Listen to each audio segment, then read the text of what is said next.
Sena wara li l-President's Trust bdiet tipprovdi għajnuna lil żgħażagħ vulnerabbli biex isibu impjieg, l-inizjattiva ta' Support Employment issaħħet bżieda fir-riżorsi u s-servizzi biex iktar żgħażagħ b'diżabilità jew vulnerabbli iwittu triq għal ħajja adulta indipendenti.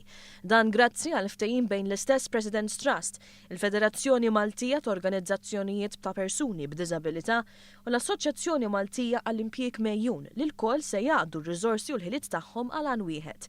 Sara Borda Bondin, direttur ta' President's Trust, spjegat se jkun qed isir differenti issa li saret id-daqqa tal-pinna. Nibdew bi profiling tal-persuna biex nibdew nsiru nafu ftit il-persuna, x'inhu l-ħiliet tiegħu jew tagħha u x'inhu l-isfidi jew l-ostakli biex jitlu fid-dinja tax-xogħol.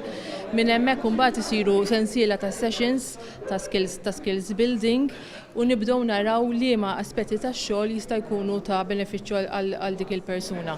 Il-persuna jista' jkun tiġi offruta wkoll job coaching jew mentoring. Job coaching qegħdin ngħidu għajnuna prattika fuq il-post tax-xogħol, hands-on. Dan fil-waqt li l-persuna jkollha persuna oħra magħha bħala mentor biex tagħmel din il-mixja magħha. Tiġa għandna grupp ta' volontira, l-mentors huma volontira kollha li tajnihom induction training aħna min-naħa tal-President's Trust